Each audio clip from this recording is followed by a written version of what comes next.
that it's hard to trust that this is a conceptual plan. Because when Ed Pinkar was the commissioner for the DOT, he said to me, I take full credit for reviving the 2008 plan. And since then, I've seen that plan rehashed and sent to us and repackaged, called the Kimlau Redesign, rather than the Chatham Square Reconfiguration. And it doesn't fool anybody in this room.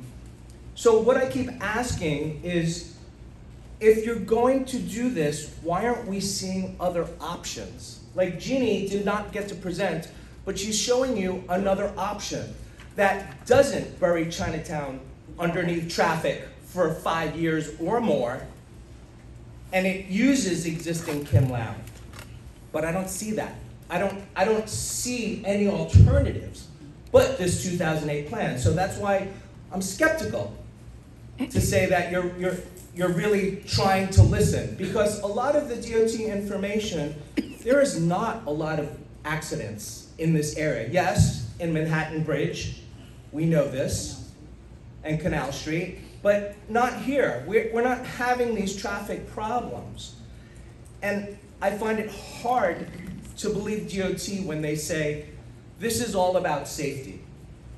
Because since then, I've seen DOT implement a two-way bike lane that everyone has to cross and it's dangerous. They have to go up on a high bus island where people can't go. And then you just implemented, you cut down Bowery to 2 lanes. Thanks, Triple. To 2 lanes. Wait, let me just say this because you. Triple, I'm sorry. We have Okay, there was an accident today, and you guys don't even care about safety. Coming up that 2-way bike lane. Take away time from other people. I understand. Please stop. Does anyone want me to continue? Yes. Okay. I understand that. I'm just letting DOT know that there was an accident today right in front of Chatham Green. Excuse me. Excuse me. I understand. Excuse me. Casey, you Excuse must me, realize pardon me. that this is Triple? causing problems. Triple. I'm sorry. You can't do that to the rest of this community that gets to speak. They wanted to hear me speak. We don't know who all the other folks are here, people. I mean, I'm not this is trying a to be community. disrespectful, No, I'm not and I doing. don't need to argue at this point. But Shiloh? when we're talking about people's Shiloh, lives, Triple, I'm gonna ask you to leave. I'm gonna give my Shiloh? time to Triple. I'm gonna pass my time to Triple. I'm going to pass.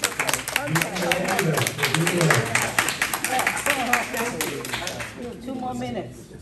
Look, you guys can fall under this bureaucracy, but I don't even want to deal with it because, look at what DOT is putting us under. You shut down one of the lanes heading north, and then you put in a concrete divider. And I'm watching ambulances not being able to go through to turn onto East Broadway. I'm watching that because I look right down upon that. This morning before 8 o'clock, because these giant dead planters are all situated along Park Row, we had a scooter coming through and then a resident of Chatham Green turning into the parking lot, and he hit him. And he went to the hospital and an ambulance. So it's hard to believe that DOT is really talking about safety when all of these installations that you're doing are causing damage and hurting people and hurting seniors.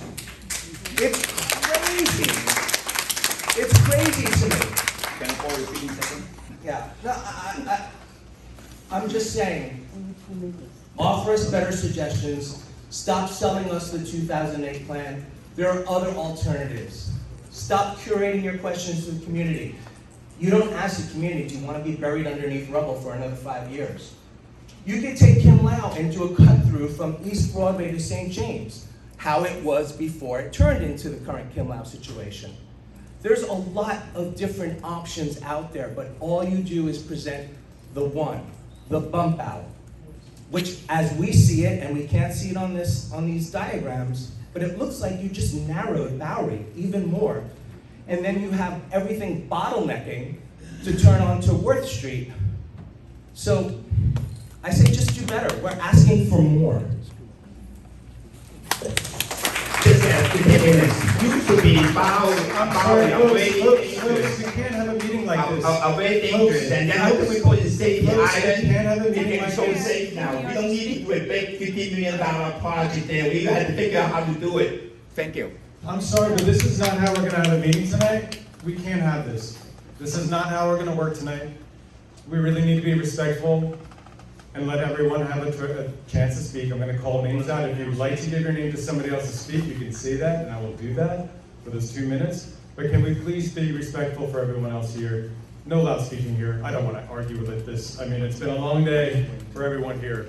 So let's keep going. Yuet Lin Chin? Who? Who's that? Yuet Lin Chan? About what? The name. Next speaker. Yuet Lin Chen. Already speak. No, even Urban Chen, right? No, that's not Irving. No, this is Yuet. Why you? This might have been a sign. Sorry, folks. Okay, Ali Hong? Al Hong? You use it. Yeah, I'm sorry, you use your time. Aura? Laura?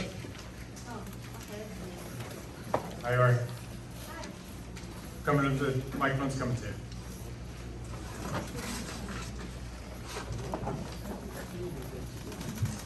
Hi, so I'm also a very long-time resident of downtown, 56 years in Soho, and then I lived on the 33rd floor of the building closest to the World Trade Center during the attack. So when I saw a third floor apartment in Chatham Towers, I was really happy to be lowered to the ground, and I faced directly on Kimlau Square. It's beautiful. I love it. I've been there about 12 years now. I look at it in the morning, at night, in the day. The traffic flows beautifully. I've never seen an accident. I've never even seen any road rage. Nobody ever seems to be having a problem. So, when I walked to the gym this morning, there was big congestion over in Tribeca. Not at Kimlau Square.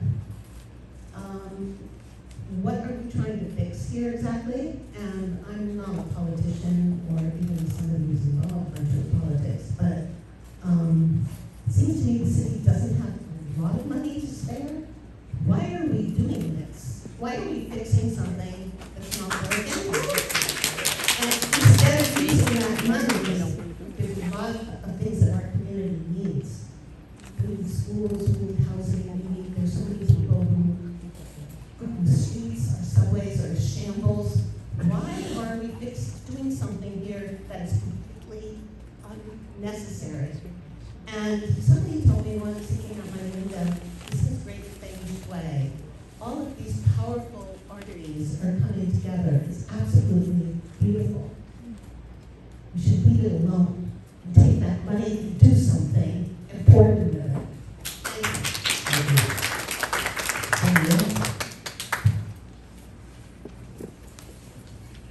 Thank you. I just want to say, I don't object to investments or revitalization efforts in Chinatown.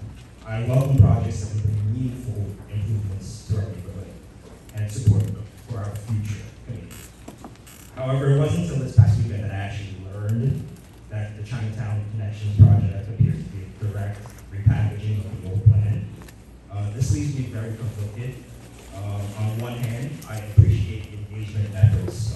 I personally attended 2 of the redesign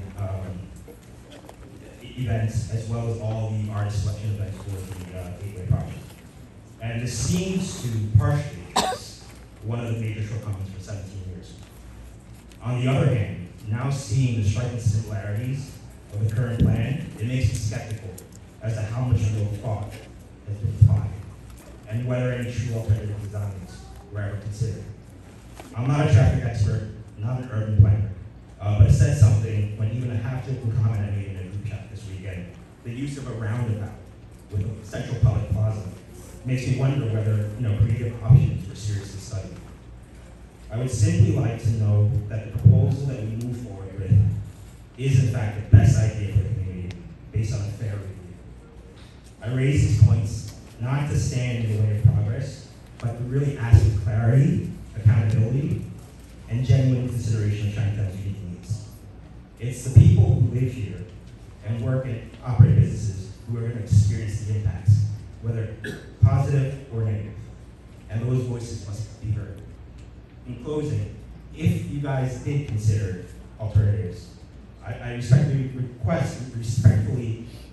ask that the agency share what alternative designs were actually considered, how they were evaluated, and why this particular design was chosen. I think, as you can see, that transparency Thanks. goes a long way. Thanks so much. Irving? Irving, thank you.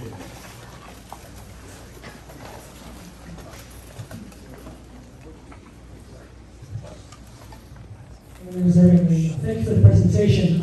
I do have questions. I think the presentation is devoid of several factors. The actual lanes, the amount of lanes that the Bowery would have, because it looks like it's congested. It's been narrowed significantly based on the redesign. And what is the anticipation of the number of lanes going in each direction? Because currently we have 3 lanes. One of the lanes, of course, is used for parking primarily, or basically the preparation making a turn. So it's critical to have that infrastructure in place for businesses. And that wasn't really responded to by this presentation. There's no enough information in terms of making a judgment. And it's kind of like a point of information, and that was absent in your presentation. The other thing is that with the Bowery merging into St. James, it creates a real crisis situation. You have basically a 3-lane highway going into a single lane, which is kind of ridiculous. It's going to create a bottleneck situation, and it doesn't make a lot of sense. Obviously, this project is linked to the fact that Park Row is closed, and the bottom line is Park Row should not be closed at all. There's no real political justification to have Park Row closed, because in fact, the narrative around 9/11 actually is false, but given the fact it's been 25 years, that's been that long, since it happened, there's no real fundamental justification for closing Park Row. And I think this will solidify that closure if we allow this process to take place. So, you want to answer my question? Yes. Just to answer some of the, I think it's an excellent point. Like, we haven't gotten to that point, so that's why we didn't share like the exact lane configuration, the exact locations of parking. This is a concept, so it's that big idea. As we move into schematic, that's when we have the results of the traffic study, we have the actual lane assignments, we have the actual roadway configuration. So we will be coming back to present additional information in future community outreach events. So that information is coming, and I think we have heard loading access is definitely a consideration. We take it into consideration for all of our needs. One of our key goals as DOT is the movement of goods and services. We need to accommodate deliveries. I think to your points about flows onto Bowery from onto St. James, we are looking to accommodate direct connections, but we still haven't figured out the exact lane configuration for that section of Bowery. But we do anticipate accommodating the Have you existing. done any measurements about, have you done studies or measurements yet? Preliminary measurements about the traffic flows will take place, how many lanes will have? That's currently in progress now as we move into schematic design, so it's ongoing, it's not finalized at this time. And we will be bringing it to the community in future outreach events. We're still in concept, that's just the stage we're at. Okay, thanks. That concludes the public session on that. I'll just bring it back to the committee here if anyone has any comments they'd like to make. Okay. I actually I've got a question for, I guess, DOT. I appreciate the outreach here. I appreciate your chart that shows all the outreach that's been done. I'm just a little confused as to why we didn't have a translator here tonight, considering the community. If anybody knows. Yeah, sure. I mean, I think that's a fair point. I think we've had interpreters at previous meetings. I'm happy to speak to someone. I can speak Chinese, Danielle can speak Spanish. We're happy to speak to anyone separately for today if you need to, but we're happy to make that accommodation moving forward as needed. I would ask that if you present again, that there be translation services available for the community. Thank you. And just so, just to highlight one point that Gigi made, like in in all of our engagement that we have done throughout the neighborhood. We have made sure that we have people that speak the language. So in our team, there are people that speak Cantonese, that speak Mandarin, and we have brought them all into the project so that we were able to actually like have direct conversations with the community in their language. So we made an effort to make sure that the engagement was in the language. That's appreciated. It would also be appreciated at a meeting like this. Thank you. Thanks. And I'll just say on that, because I think it is actually a very important topic. We've had, I think this was like the third time you guys have been here. Just from the community board, we haven't heard that yet being asked to have. But again, for any meeting that we have at the community board 3, if the translator is needed, reach out to the office, reach out to anyone, and we'll have translators available for any meeting. But I appreciate you bringing that up. Or not. Susan's probably going to be fine. You'll ask me. Thanks for the presentation. Thanks for everyone that came out tonight. I just have a question about what like the current safety situation is for pedestrians at Kimlau Square. Like I know personally that I almost got hit by an SUV today crossing East Broadway. Like are there? I guess I think the traffic study is ongoing, but to me that's the most like pressing issue is safety for pedestrians, and also the fact that it's only a 10-second cross across like Oliver and St. James when you're trying to cross to Park Row from Kimlau Square, and I don't really understand why it's such a short crosswalk. If there's ways maybe you can look at the intersection lighting, etc. Thank you. I'll take the other mic actually. So for the safety data, there have been 6 pedestrian injuries at the location in the past 5 years. Luckily, no fatalities or serious injuries. I think that kind of speaks to some of the safety concerns that we as an agency have. There's 2 types of safety. There's actual conflicts where someone is actually physically hit by a vehicle or some other interaction, and there's perceived safety, and they're different, but both are important. We do projects where there have been no injuries, but people feel very unsafe, so we'll make changes to locations for those reasons. And I think that this location fits into that core category.